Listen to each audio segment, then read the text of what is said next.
तो hello guys, आज हम एक सीरीज़ एक्सप्लेन करने जा रहे हैं जिसका नाम है बुक ऑफ नाइन स्पिरिट। तो चलिए शुरू करते हैं। तो एपिसोड की शुरुआत में हमें बताया जाता है कि मेनलैंड इंपीरियल मार्शल आर्ट्स ने प्राचीन जादुई सम्राट द्वारा लिखी नाइन्स एंड केव रेसिपी की एक कहानी प्रसारित की, जिसमें वो अपनी ज़िंदगी के बारे में बताता है। फिर हमें दिखाया जाता है कि एशियन डेविल किंग उस कॉन्टिनेंट का सबसे स्ट्रॉन्ग आदमी होता है, क्योंकि उसके सारे ज्ञान को एक किताब के द्वारा फैला दिया जाता है छोटे छोटे डोमेन्स में। फिर हमें उस बुक के बारे में बताया जाता है कि उस बुक की प्रैक्टिस करके आप अर्थ और हेवन को अपनी मुट्ठी में कर सकते हो। अभी किताब मैजिक एम्परर के पास है। उसके बाद हमें मैजिक एम्परर की शक्ल दिखाई जाती है, उसका नाम झाओ ईफेंग होता है। फिर हमें बताया जाता है कि उस बुक की खबर मैजिक एम्परर के पास होने की लीक हो चुकी है, और इसलिए सारे मार्शल आर्ट के एक्सपर्ट वहाँ पे उससे उस बुक को छीनने के लिए आ रहे होते हैं। तभी हमें एक लड़के को दौड़ते हुए दिखाया जाता है जो भागते हुए मैजिक एम्परर के पास आता है। वो आदमी मैजिक एम्परर से कहता है, माय लॉर्ड, ये सही नहीं हुआ है, हमारे माउंटेन ट्रूप्स पर हमला हुआ है और वो सभी मारे गए हैं।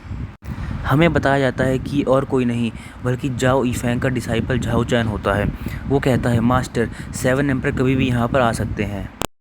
मैजिक एम्परर बोलता है, घबराओ मत, वो सातों एम्परर भी मेरी स्ट्रेंथ का मुकाबला नहीं कर सकते हैं, मैं उन्हें अकेले ही हरा सकता हूँ। पता नहीं उन्होंने कैसे मेरे माउंटेन ट्रूप्स को हरा दिया है, चलो चलते हैं और देखते हैं। जब वो बाहर आता है तो उससे एक आवाज़ आती है, कोई कह रहा होता है, मैजिक एम्परर, वो बुक हमारे हवाले कर दो। फिर मैजिक एम्परर कहता है, कीड़ों के एक झुंड की इतनी हिम्मत कि मुझसे फाइट करने आ गए हैं।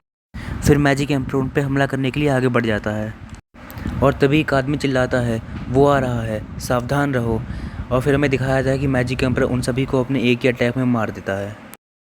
और तभी हमें आसमान से एक आवाज़ सुनाई देती है, कोई कह रहा होता है, मैजिक एम्परर, अब तुम यहाँ से भाग नहीं सकते। और तभी मैजिक एम्परर हवा में उड़ता है और कह रहा होता है, आखिर तुम लोग यहाँ पर आ ही गए। फिर हमें उन 7 एम्परर्स को दिखाया जाता है। उनमें से एक कह रहा होता है कि वो बुक हमारे हवाले कर दो, तुम्हारी जान नहीं लेंगे हम। फिर मैजिक एम्परर बोलता है कि एम्परर ऑफ स्वॉर्ड, मैं सालों से 8 रॉयल रिकग्नाइज सेंचुरी का लीडर हूँ, तुम सारे एक साथ मिलकर भी मुझे नहीं मार सकते हो, तो क्या यहाँ पर तुम मेरे हाथों मरना चाहते हो। फिर एक एम्परर बोलता है कि तुम सिचुएशन जानते हो, तुम पूरे सेंचुरी के एनिमी हो, क्या तुम्हें लगता है कि पूरी सेंचुरी में तुमसे शक्तिशाली कोई हो नहीं सकता। तभी एक एम्परर बोलता है, झाओ ईफेंग, ये जो किताब तुम्हारे पास है, ये एशियन टेम्परर की आखिरी निशानी है। फिर मैजिक एम्परर का डिसाइपल झाओ चैन बोलता है कि माय लॉर्ड, ये सही नहीं है, ये जिस मास्टर की बात कर रहे हैं वो पूरे होली लैंड का स्ट्रॉन्गेस्ट मास्टर था। फिर मैजिक एम्परर हंसते हुए बोलता है कि मैं पूरे होली लैंड का दुश्मन हूँ।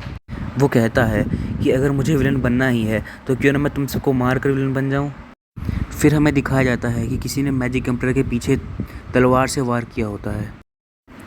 फिर उसका डिसाइपल बोलता है, माय लॉर्ड, हार मान लीजिए, अब आपकी बारी है मरने की। फिर मैजिक एम्परर बोलता है, तो झाओ चैन, वो गद्दार तुम थे जिसने बुक के बारे में और माउंटेन ट्रूप्स के बारे में सारी जानकारी लीक की। फिर झाओ चैन बोलता है, माय लॉर्ड, आप मेरे मास्टर हैं, पर आपने कभी मुझे उस बुक को पढ़ने नहीं दिया, आपने उस बुक को मुझसे ऐसे पार कर रखा जैसे मैं कोई चोर हूँ। फिर मैजिक एम्परर बोलता है, तुमने इतनी छोटी सी बात के लिए मुझे धोखा दिया। झाओ चैन बोलता है, आप मेरे बारे में कुछ भी सोचते हो मास्टर, लेकिन क्या आप जानते हैं कि अब आप यहाँ से बचकर भाग नहीं सकते हैं, क्या आपने कभी सोचा था। फिर झाओ ईफेंग मन में हंसते हुए सोचता है कि झाओ चैन, मैंने तुम्हें तब से सिखाया जब से तुम बच्चे थे, लेकिन तुम्हारे अंदर ये ख्याल होगा, हम इस दुनिया में किसी पर भरोसा नहीं कर सकते हैं। फिर मैजिक एम्परर हंसते हुए बोलता है, ये बहुत अच्छा है, अब मैं अपनी बॉडी के साथ साथ इस बुक को भी डिस्ट्रॉय कर लूँगा सेल्फ डिस्ट्रक्शन टेक्निक की मदद से। तभी वो सातों एम्परर चिल्लाते हैं, वो कहते हैं वो खुद को सेल्फ डिस्ट्रक्ट करने वाला है। और तभी हमें एक बहुत तेज़ रोशनी दिखाई जाती है। हमें दिखाया जाता है कि झाओ ईफेंग मर चुका होता है और उसकी आत्मा नीचे की तरफ आ रही होती है, जहाँ पर बहुत सारी डेड बॉडीज़ पड़ी होती हैं। वो डेड बॉडीज़ बहुत ही बुरी हालत में होती हैं। तभी झाओ ईफेंग की आत्मा उनमें से किसी एक लड़के की बॉडी में घुस जाती है। वो अपनी आंखें खोलता है, वो मन में सोचता है, क्या ये मेरी बॉडी है। अब मैंने कभी नहीं सोचा था कि मुझे ऐसी बॉडी में रीइंकारनेट होना पड़ेगा। तभी उसे पीछे से आवाज़ आती है और ये एपिसोड ख़त्म हो जाता है। अब मिलते हैं अगली वीडियो में।